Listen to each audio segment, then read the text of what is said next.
চট্টগ্রামে পেকুয়ায় ডক্টর মিজানুর রহমান আজহারী ভাইয়ের যে মাহফিলটা হলো, এই মাহফিলে 15 লক্ষাধিক মানুষ পাগলের মতো ছুটে গিয়েছে কোরআন শুনতে। এই যে যশোর, আপনারা যশোরের মানুষ, গত পরশুদিন যে মাহফিলটা হলো মিজানুর রহমান আজহারী ভাইয়ের মাহফিল, এই মাহফিলে 20 লক্ষাধিক মানুষ পাগলের মতো ছুটে গিয়েছে কোরআন শুনতে। মিথ্যা কথা বলছে? মিথ্যা কথা বলছে? যারা গিয়েছে তাদের মধ্যে 3 ভাগের 2 ভাগ যুবক। আল্লাহু আকবার। সুতরাং কোরআনের মাহফিল দিয়ে উপকার হচ্ছে এটা কি? কোরআনের মাহফিল দিয়ে উপকার হচ্ছে আমার দেশ থেকে অপসংস্কৃতি আস্তে আস্তে করে বিলীন হয়ে যাচ্ছে। সুবহানাল্লাহ।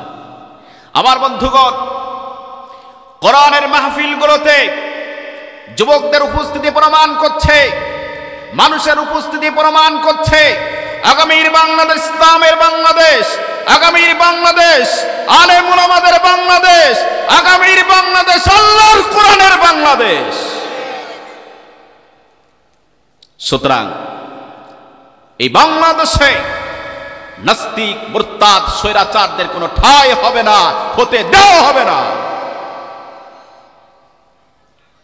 আমার বন্ধুগণ, আজকের আমরা আলোচনা শুনতে এসেছি কোরআন থেকে। কি থেকে বলেন তো? কোরআন থেকে আলোচনা শুনতে এসেছি, কোরআনের তাফসীর শুনতে এসেছি। এই যে কিতাব, আমার হাতে যে কিতাবটি আপনারা দেখতে পাচ্ছেন, এই কিতাব সম্পর্কে আল্লাহ পাক সূরাতুল বাকারা 2 নম্বর আয়াতে বলছেন, যালিকাল কিতাবু লা রাইবা ফি, that is the book in which there is no doubt. এটি এমন একটি কিতাব যেই কিতাবের মধ্যে কোনো সন্দেহ নাই। সুবহানাল্লাহ। হুদাল লিল মুত্তাকিন, এটি এমন একটি কিতাব যেই কিতাব মুত্তাকিদের জন্য পথ প্রদর্শক। সুবহানাল্লাহ বলবেন না? এই কোরআন শুধুমাত্র মুত্তাকিদের পথ দেখায় না। আল্লাহ পাক বলছেন হুদাল লিন নাস, গোটা মানুষের, গোটা মানব জাতির হিদায়াতের একমাত্র কিতাব হচ্ছে কোরআনে কারীম। আমার বন্ধুগণ, এই যে আল্লাহ পাক বলে দিলেন যালিকাল কিতাব লা রাইবা ফি, এটি এমন একটি কিতাব যে কিতাবের মধ্যে কোনো ডাউট, কোনো সন্দেহ নাই। আমার বন্ধুগণ, এখান থেকে কয়েক বছর আগে আমেরিকার বিশিষ্ট বিজ্ঞানীগণ কোরআনে কারীমের বিভিন্ন তথ্য নিয়ে কম্পিউটার প্রোগ্রামিং দ্বারা পরীক্ষা করল যে আসলে এই কোরআনে কারীম এটি আল্লাহ পাকের পক্ষ থেকে নাজিল হয়েছে না এটি মানুষ রচনা করেছে। বিজ্ঞানের শ্রেষ্ঠ আবিষ্কার কম্পিউটার সেদিন যে ইনফরমেশন দিয়েছিল, তথ্য দিয়েছিল, কম্পিউটারের তথ্যে গোটা পৃথিবীর সায়েন্টিস্টরা আশ্চর্য হয়ে গিয়েছিল। সুবহানাল্লাহ। আমরাও আশ্চর্য হয়ে যাব যদি এই তথ্যগুলি আমরা এখন জানি। সেদিন কম্পিউটারের তথ্য হচ্ছে, কম্পিউটারের কাছে জানতে চাওয়া হলো যে কোরআনের মতো অনুরূপ বৈশিষ্ট্য মণ্ডিত কিতাব রচনা করার জন্য মানুষের কত সময়ের প্রয়োজন হবে। আমার প্রশ্ন বুঝতে পারছেন? কম্পিউটারের তত্ত্ব হচ্ছে কোরআনের মতো অনুরূপ বৈশিষ্ট্য মণ্ডিত গ্রন্থ রচনা করার জন্য মানুষের 626 সেফটিলিয়ন বছরের সময়ের প্রয়োজন। কত বছর? 626 সেফটিলিয়ন বছর। 626 সেফটিলিয়নের মান হচ্ছে 626-এর পরে তিনটি করে 24টি শূন্য বসাতে হবে। এবার আপনারা হিসাব করে দেখেন। কম্পিউটারকে জানতে চাওয়া হলো কতবার প্রচেষ্টা করতে হবে।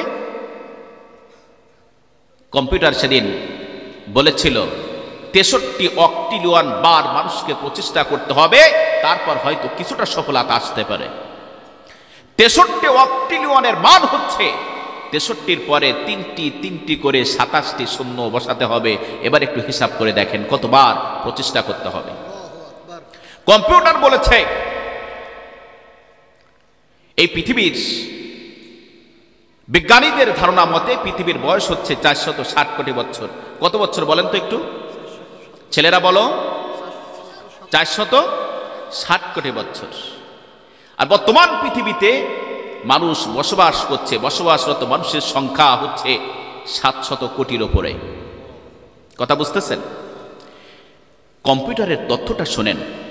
কম্পিউটার বলছে কোরআনের মতো সমান হরফ সংখ্যায়, শব্দ সংখ্যায়, আয়াত সংখ্যায় অনুরূপ গ্রন্থ রচনা করার জন্যে পৃথিবীর সৃষ্টির শুরু থেকে অর্থাৎ 460 কোটি বছর পূর্ব থেকে বর্তমান সময় পর্যন্ত এই 700 কোটি মানুষ যদি কোরআন রচনার কাজ করত, তাহলে 100 কোটি ভাগের মাত্র 30 ভাগ করতে সক্ষম হতো। আল্লাহু আকবার! এটা আওয়াজ দিয়ে বলেন আল্লাহু আকবার। চিন্তা করে দেখেছেন কম্পিউটার কি বলল? যে কোরআনের মতো অনুরূপ গ্রন্থ রচনা করার জন্যে 460 কোটি বছরের পূর্ব থেকে অর্থাৎ পৃথিবী সৃষ্টির শুরু থেকে বর্তমান সময় পর্যন্ত এই 700 কোটি মানুষ যদি প্রচেষ্টা করত, তাহলে 100 কোটি ভাগের মাত্র 30 ভাগ করতে সক্ষম হতো। এই যেন বিশাল প্রশান্ত মহাসাগরের মাঝে এক অণু জল। ঠিক কিনা কথা বলেন?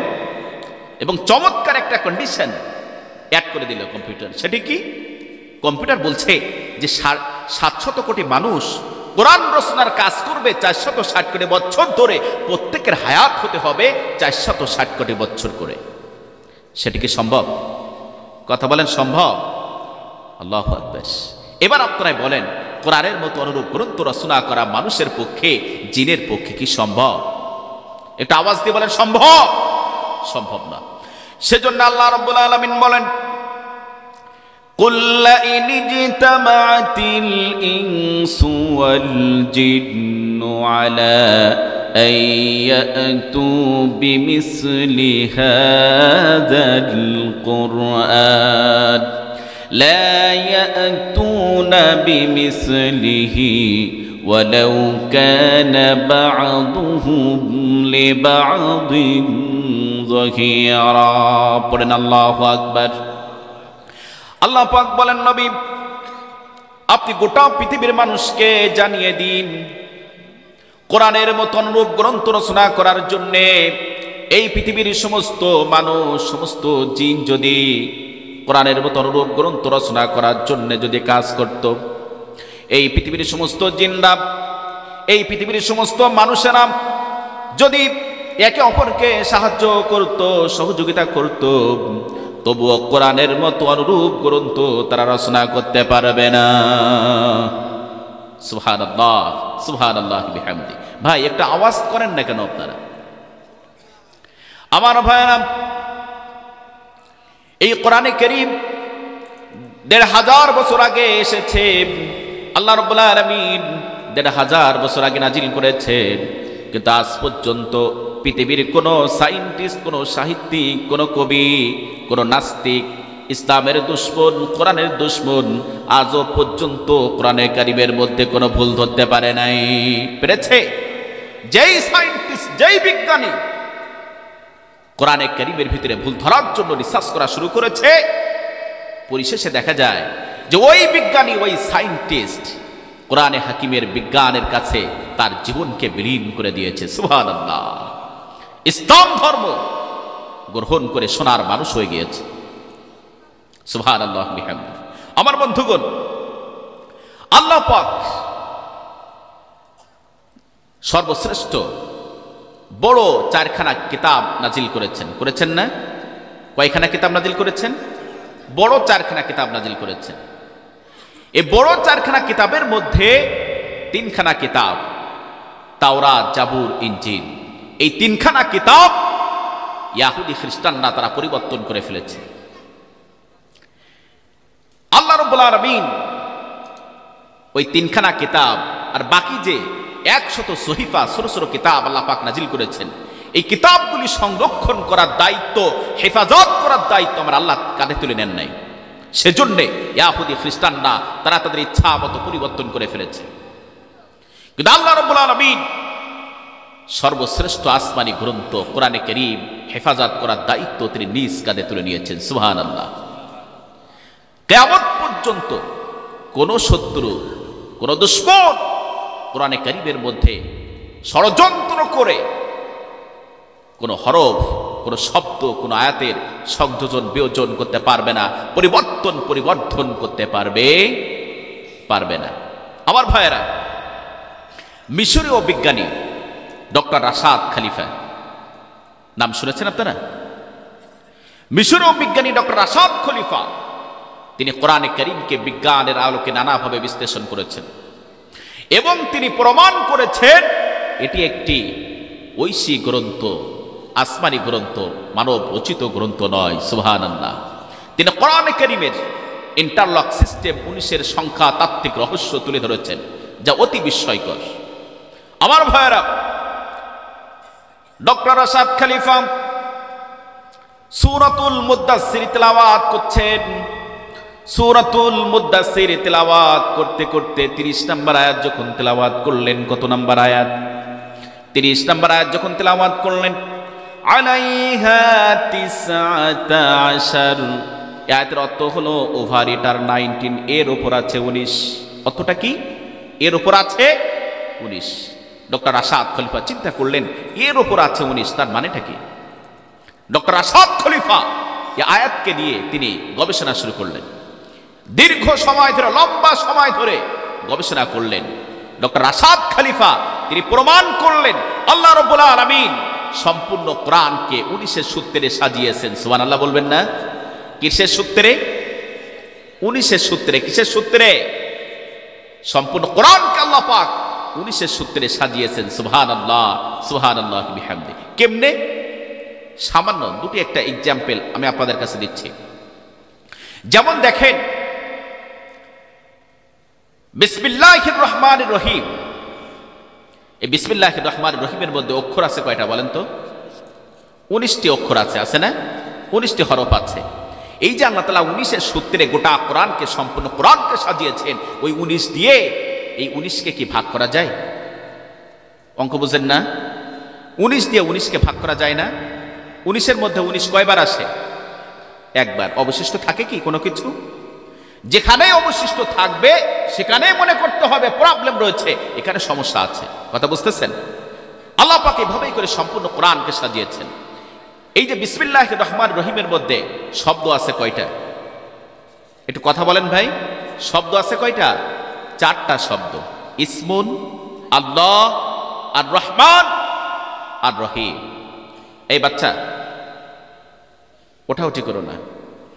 ইসমুন শব্দটি সম্পূর্ণ কোরআনে 19 জায়গায় এসেছে। কয় জায়গায়? 19 জায়গায়। ওই যে আল্লাহ তাআলা 19 সূত্রে কোরআনকে সাজিয়েছেন, ওই 19 দিয়ে 19কে ভাগ করা যায় না? কথা বলেন, ভাগ করা যায়? আল্লাহ শব্দটি এসেছে 2698 বার, যা 19 দ্বারা বিভাজ্য, কোনো অবশিষ্ট থাকবে না। সুবহানাল্লাহ। আর রহমান শব্দটি এসেছে 57 বার। কতবার? 57 বার। 3 19 কত? 3 19 57 মিলে যায়? অবশিষ্ট থাকছে কোনো কিছু? আর রহিম শব্দটি এসেছে 114 বার, যা 19 দ্বারা বিভাজ্য, কোনো অবশিষ্ট থাকবে না। সুবহানাল্লাহ। কোরআনে কারীমে সূরা আছে কয়টি? 114টি। 19 দ্বারা ভাগ করা যায়? 19 দ্বারা বিভাজ্য, অবশিষ্ট থাকবে না। সুবহানাল্লাহ বলবেন না? সুবহানাল্লাহ বিহামদি। এভাবেই করে আমি অসংখ্য প্রমাণ আপনাদের সম্মুখে তুলে ধরতে পারবো ইনশাআল্লাহ। কেন পারবো? এ কোরআন নিয়ে ইসলামী বিশ্ববিদ্যালয়ে আল কোরআন ডিপার্টমেন্টে কোরআনের উপর অনার্স করেছি, মাস্টার্স করেছি। এভাবেই করে অনেক প্রমাণ আপনাদের কাছে তুলে ধরতে পারবো, প্রমাণ করতে পারবো যে কোরআনে কারীমের মধ্যে কোনো সন্দেহ নাই, কোনো ডাউট নাই, কোনো ত্রুটি নাই। সুবহানাল্লাহ, সুবহানাল্লাহ বিহামদি।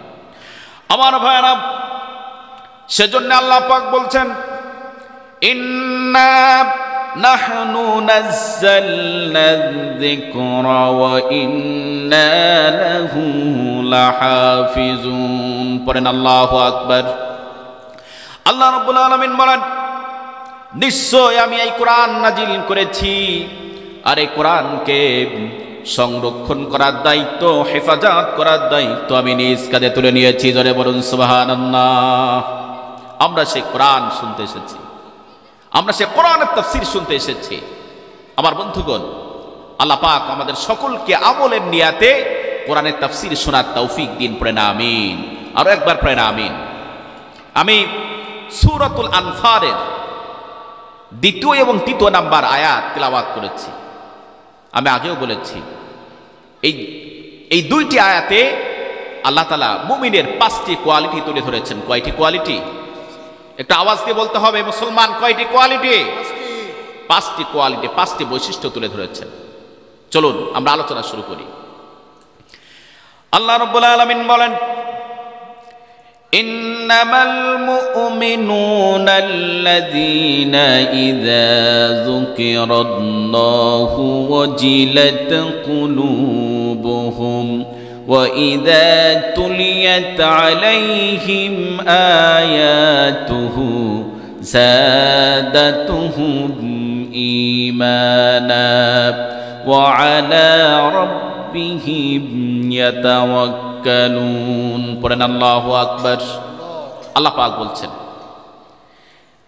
ইন্নামাল মুমিনুনা আল্লাযীনা ইযা যুকিরাল্লাহু ওয়াজিলাত কুলুবুহুম। ইযা যুকিরাল্লাহু ওয়াজিলাত কুলুবুহুম, when Allah is mentioned, feel a fear in their hearts। যখন আল্লাহর কথা স্মরণ হয় মুমিনের, তখন আল্লাহর ভয়ে মুমিনের হৃদয় ভীত সন্ত্রস্ত হয়ে ওঠে, প্রকম্পিত হয়ে ওঠে। কার ভয়ে? কার ভয়ে? আল্লাহর ভয়ে। ওয়া ইযা তুলিয়াত আলাইহিম আয়াতুহু যাদাতুহুম ঈমানা, when his verses are recited to them, যখন মুমিনের সামনে কোরআনে কারীম তেলাওয়াত করা হয়, তখন মুমিনের ঈমানকে বহুগুণ যিনি বাড়িয়ে দেন তিনি কে? তিনি হচ্ছেন আল্লাহ। মুমিনের 3 নম্বর বৈশিষ্ট্য হচ্ছে ওয়া আলা রাব্বিহিম ইয়াতাওয়াক্কালুন। মুমিন একমাত্র ভরসা করবে তার রবের উপর। কার উপর? কথা বলেন, তার রবের উপর। আল্লাযীনা ইউকিমুনাস সালাতা ওয়া মিম্মা রাযাকনাহুম ইনফিকুন। মুমিনের 4র্থ কোয়ালিটি হচ্ছে মুমিন 5 ওয়াক্ত নামাজ কায়েম করবে। ওয়া মিম্মা রাযাকনাহুম ইনফিকুন, আর মুমিন আল্লাহ পাকের দেয়া রিজিক থেকে মুমিন আল্লাহর রাস্তায় খরচ করবে। কয়টি কোয়ালিটি বললাম? একটু কথা বলেন, কয়টি কোয়ালিটি বললাম? 5টি কোয়ালিটি বললাম, মুমিনের 5টি বৈশিষ্ট্য। এরপরে আল্লাহ পাক বলছেন যে মুমিনের মধ্যে এই 5টি বৈশিষ্ট্য পাওয়া যাবে। উলাইকা হুমুল মুমিনুনা হাক্কা, সত্যিকার অর্থে তারাই হচ্ছে মুমিন। সুবহানাল্লাহ বলবেন না? সুবহানাল্লাহ। প্রিয় ভাইরা, মুমিনের প্রথম কোয়ালিটি বললাম ইযা যুকিরাল্লাহু ওয়াজিলাত কুলুবুহুম। মুমিন যখন আল্লাহকে স্মরণ করবে, আল্লাহর ভয়ে মুমিনের হৃদয়, মুমিনের হার্ট ভীত সন্ত্রস্ত হয়ে উঠবে। খোদা ভীতি এমন এক গুণের নাম, মুমিন হওয়ার জন্য এর কোনো বিকল্প নাই। দুনিয়ার কল্যাণ, পরকালীন মুক্তি এবং সাফল্য এর মধ্যেই নিহিত। ব্যক্তি জীবনের সুখ, পারিবারিক জীবনের শান্তি, সামাজিক জীবনের শৃঙ্খলা, রাষ্ট্রীয় জীবনের স্থিতিশীলতা, আন্তর্জাতিক পর্যায়ের ভারসাম্য সবকিছুই যেন খোদাভীতির বেষ্টনীর আওতায় বিদ্যমান। এজন্য বিশ্বনবী জনাবে মুহাম্মদুর রাসূলুল্লাহ সাল্লাল্লাহু আলাইহি ওয়াসাল্লাম বলেছেন, তোমরা তাকওয়া গ্রহণ করো, কেননা তাকওয়া হচ্ছে সমস্ত কল্যাণের উৎস। জোরে বলুন সুবহানাল্লাহ। ইসলামে সাদা কালো, ধনী গরিবের মাধ্যমে মানুষের মর্যাদা মূল্যায়ন হয় না, বরং তাকওয়ার মাধ্যমে মানুষ মর্যাদাবান হয়ে যায়। আল্লাহ রাব্বুল আলামিন বলেন, ইয়া আইয়ুহান নাসু ইন্না খালাকনাকুম মিন যাকারিন ওয়া উনসা وجعلناكم شعوبا وقبائل لتعارفوا। পড়েন আল্লাহু আকবার। আল্লাহ রাব্বুল আলামিন বলেন, নিশ্চয় আমি তোমাদেরকে একজন পুরুষ একজন নারী থেকে সৃষ্টি করেছি, এরপর আমি তোমাদেরকে বিভিন্ন গোত্রে বিভক্ত করে দিয়েছি। লিতাআরাফু, so that you may know each other, যাতে করে তোমরা একে অপরের সাথে পরিচিতি লাভ করতে পারো। এরপর আল্লাহ পাক বলছেন, ইন্না আকরামাকুম ইনদাল্লাহি আতকাকুম। আওয়াজ দিয়ে বলেন আল্লাহু আকবার। আল্লাহ পাক বলেন, verily the most honored of you in the sight of Allah is the most righteous of you। আল্লাহ পাক বলছেন, নিশ্চয় আল্লাহর নিকট তোমাদের মধ্যে ওই ব্যক্তি সবচেয়ে সম্মানিত মর্যাদাবান, যিনি তোমাদের মধ্যে তাকওয়ার অনুসারী, জোরে বলুন সুবহানাল্লাহ। আল্লাহর কাছে যার ভিতরে আল্লাহর ভয় আছে, খোদা ভীতি আছে, তার সম্মান, তার মর্যাদা আমার আল্লাহর কাছে অনেক বেশি। সুবহানাল্লাহ। আমার ভাইরা, এই যে আপনাদের মহল্লায় যেই মানুষটি ভ্যান চালায়, সারাদিন ভ্যান চালায়, গা দিয়ে দুর্গন্ধ আসে, ঘামের দুর্গন্ধ, চুলগুলো এলোমেলো, গরিব মানুষ, ক্ষুধার্ত চেহারা,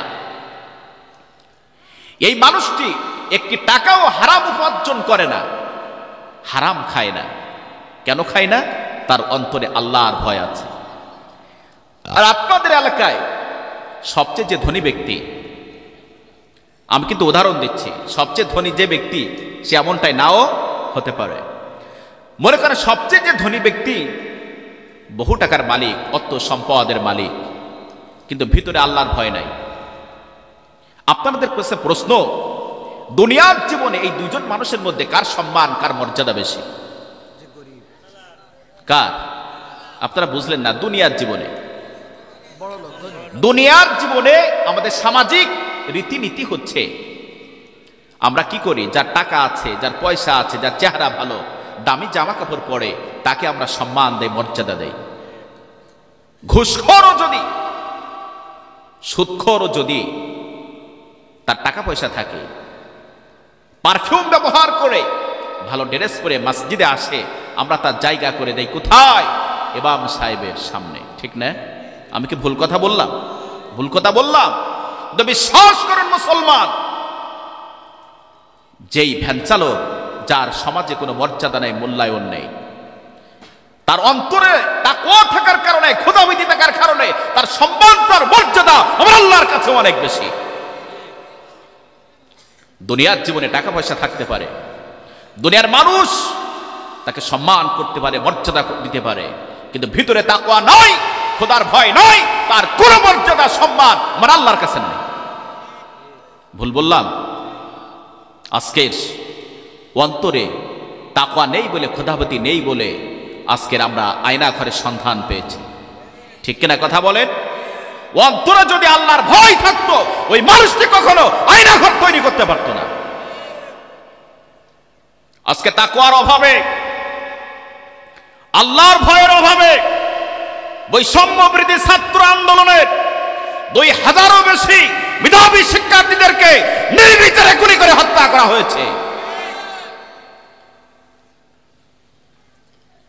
যেই মানুষটির অন্তরে তাকওয়া থাকে, যে মানুষটির অন্তরে আল্লাহর ভয় থাকে, ওই মানুষটি কখনো শহীদে কাফেলা বাংলাদেশ জামাত ইসলামীর শীর্ষ নেতৃবৃন্দকে মিথ্যা মামলায় অবৈধ ট্রাইব্যুনালকরণ করে মিথ্যা মামলা ফাঁসি দিয়ে হত্যা করতে পারে না।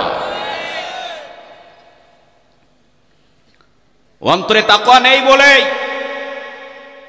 বাংলাদেশের তাফসীরুল কোরআন মাহফিলের উপকার, যিনি 50টি বছর ধরে কোরআনের তাফসীর করেছেন গোটা পৃথিবীতে, তাকওয়া নেই বলে